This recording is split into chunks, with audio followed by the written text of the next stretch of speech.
சென்னையில் விடிந்ததும் விடியாததுமாய் காங்கிரஸ் கட்சியினர் சார்பில் செல்வ பெருந்தகைக்காக ஒரு போஸ்டர் ஒட்டப்பட்டுள்ளது.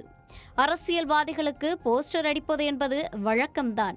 ஆனால் செல்வ பெருந்தகைக்கு அடிக்கப்பட்ட இந்த போஸ்டர் தான் இன்றைய தமிழ்நாடு அரசியல் களத்தின் ஹைலைட்டாக மாறியுள்ளது. அதாவது இந்த போஸ்டரில் தமிழக காங்கிரஸ் தலைவர் செல்வ பெருந்தகையின் பெயருக்கு மேல் 2026 துணை முதல்வரே என அச்சிடப்பட்டிருந்தது.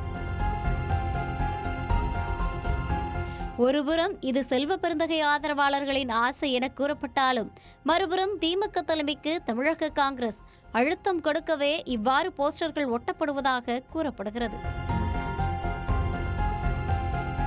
அதாவது இந்த போஸ்டரை நன்கு கவனித்தால் விஜயுடைய தாவிக கட்சியின் ஆட்சி அதிகாரத்தில் பங்கு என்ற கொள்கை இடம்பெற்றிருக்கிறது. அரசியலில் புது என்ட்ரியான விஜய் பக்கா பிளான் போட்டு அக்கட்சியின் முதல் மாநாட்டிலிருந்து சமீபத்தில் நடந்த பொதுக்குழு வரை திமுகவின் கூட்டணி கட்சிகளை கவரும் வகையில் பேசி வருகிறார். இதனை அடிப்படையாக வைத்தே திமுகவின் கூட்டணி கட்சிகள் தொகுதிகளை உயர்த்தி கேட்பதாகவும், சிலர் ஆட்சி அதிகாரத்தில் பங்கு குறித்து தலைமையிடம் முறையிட்டதாகவும் அறிவாலய வட்டாரத்தில் பேசப்பட்டது.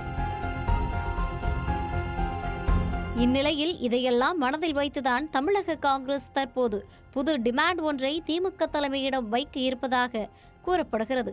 அதாவது வரும் சட்டமன்ற தேர்தலில் தமிழக காங்கிரசிற்கு 40 தொகுதிகளை திமுக ஒதுக்க வேண்டும் எனவும், வெற்றி பெறும் பட்சத்தில் காங்கிரஸ் மாநில தலைவருக்கு துணை முதல்வர் பதவி கொடுக்க வேண்டும் எனவும் செல்வ பெருந்தகை ரூட் போடுவதாக கதர்ச்சட்டைகள் முணுமுணுக்கின்றன.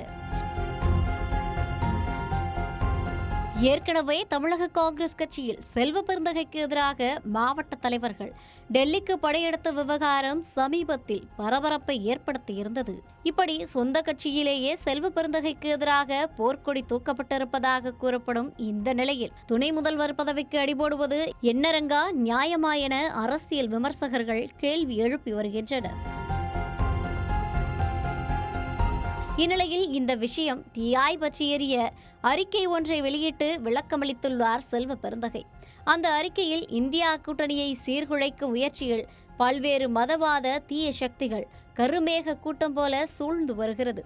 குறிப்பாக தமிழகத்தில் இந்த மதவாத தீய சக்திகள் கூடுதலாக நமது ஒற்றுமையை குலைக்க பல்வேறு சதித்திட்டங்களை தீட்டி வருகிறது.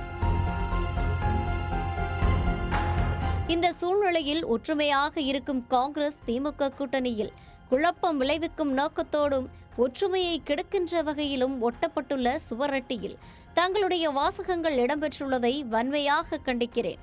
கூட்டணி பற்றி பேசுவதற்கு அகில இந்திய காங்கிரஸ் தலைமைக்கு மட்டுமே அனைத்து அதிகாரமும் உள்ளது என தெரிவித்துள்ளார்.